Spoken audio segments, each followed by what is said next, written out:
Oklahoma's superintendent, a man named Ryan Waters, has insisted that one of the most notorious, one of the most tragic events in American history, the Tulsa race massacre, apparently doesn't have much at all to do with race. Take a look at this. Tulsa race massacre not fall under your definition of CRT. Okay, thank you. I'm sorry, I didn't address that part. I would never tell a kid that because of your race, because of your color of your skin, or your gender, or anything like that, you are less of a person or are inherently racist. That doesn't mean you don't judge the actions of individuals. Oh, you can absolutely. Historically, you should. This was right. This was wrong. They did this for this reason. But to say it was inherent in that because of their skin is where I say that is critical race theory. You're saying that a race defines a person. I reject that. So I would say you be judgmental of the issue, of the action, of the content, of the character of the individual. Absolutely. But let's not tie it to the skin color and say that the skin color determined it. How does the Tulsa race massacre not fall under your definition of CRT? I answered it. That's my answer. And again, I feel the like Tulsa race massacre was a race massacre. How does it not fall under CRT? I've answered your question. I do appreciate, very respectful.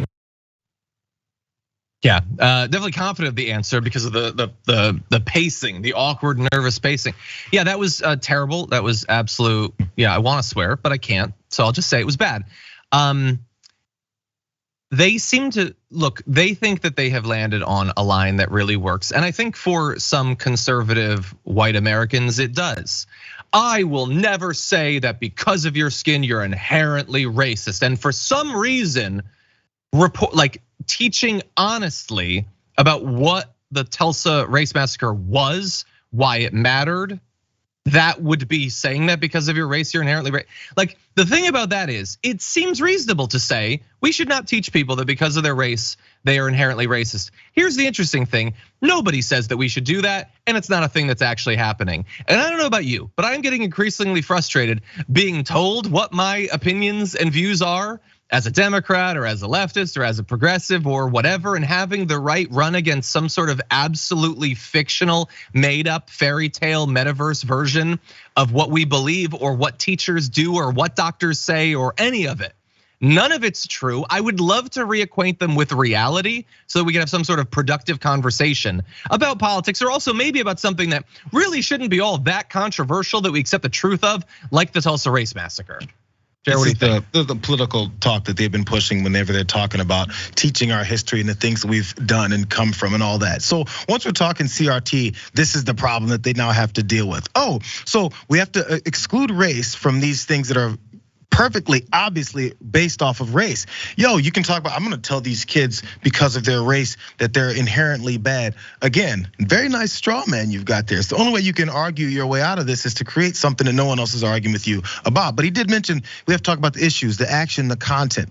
The issues, the action, the content of the Tulsa race massacre was a bunch of folks ran up in it because these were black folks. And there was another accusation from about a young black man doing something disrespectful to a white woman. We've heard that before because it happened countless times. And who did they target? Did they target white folks? I'm just curious. Did they target Asian folks? Did they target Latinos? Did they target indigenous folks? Who did they target based off of this false accusation like they did many other times? Which black churches did they target? I'm sorry, were those black churches they targeted specifically with Klansmen and burning crosses on people's lawns and running people out of houses and lynching people with picnics around and having a nice good old afternoon about it? Is any of that based off of nothing with race?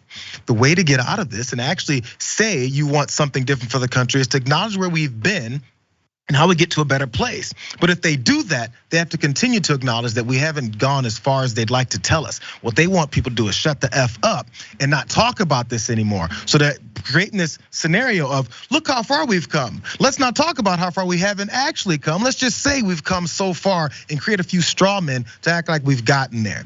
They keep doing it over and over and over again. And the more people actually give them the real history of what we've done in this country, that's when they get more uncomfortable. And I already answered your question. I tried BSing BSing my way through your answer. I still haven't made it there yet, but I can't talk about this anymore because if I continue to talk about it, you guys will discover that I'm just trying to cover up what I do know. This has everything to do with race, and nobody's telling your kindergartner that because they're a little white girl that suddenly they're a racist. We're talking about the people in their past, maybe their great-great-grandparents that did this stuff, and maybe they can be better Americans because of it.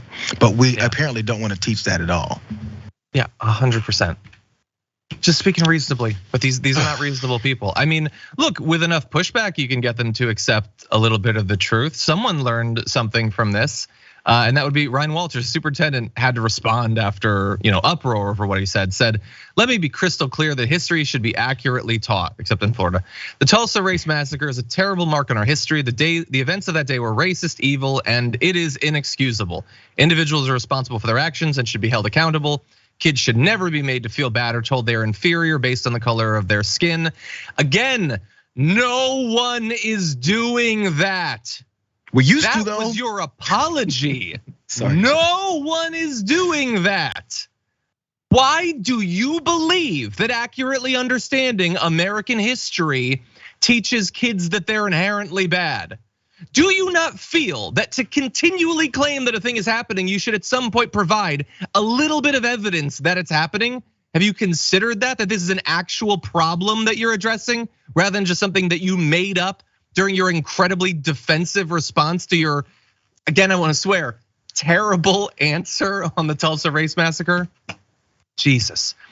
By the way, we unfortunately don't have time to do it justice, but just to give an idea of why it is so important sometimes to teach things that might seem far removed and historical, but still have effects today. There are people who are still alive who experienced it and are looking for reparations. In one case, a judge dismissed their call for compensation. You can see here in this photo, 3 individuals now older than 100 years old who personally experienced this have received nothing. If you believe that this event was so reprehensible and evil and unacceptable and inexcusable, then maybe making good at least a little bit for the lifetime of trauma that these and many other people experience would be a good call. Can you imagine if it had been a mob of black people that had killed 300 white Americans? Would Tucker Carlson literally ever stop talking about it? But we're supposed to stop talking about this. We're supposed to just hope that HBO does a good version of it because that's the only way most Americans are actually gonna find out about it. Any final thoughts, Jared? Yeah, one more. Because look, we talk about reparations, these 3 survivors of this whole thing, as far as monies and things coming back to people who were victimized in this country in our past. So you have to ignore the past or else that can't be a thing. That's part 1. But if it's not based off of money, or if they're always talking about they just want some money, why is it that these terrorists that ran up in Tulsa and did this back in the day, why is it that they targeted financial centers? Why is it that they targeted the richest, wealthiest part about this black community? They were thinking about money, and they definitely wanted to strip this community of that economic system that they had in place. Why go after money? Because it didn't start with the folks that are talking about getting it back now or getting paid back for the things that were stolen from them. But when it happened, they were thinking money, the terrorists were. So suddenly we disconnected from the money. They started it. Yeah, 100%. Anyway, we've done videos on the actual history before. You should definitely watch those as well as other people's work. It is something that every American needs to understand so that you understand our country, not so that you feel inherently inferior, whatever BS they're making up. For more political news breakdowns, interviews, stories of activism, and me trying my hardest to care about the occasional big celebrity news story, subscribe to our YouTube channel at youtube.com/thedamagereport. And you can ring the bell wherever it is so you don't miss anything.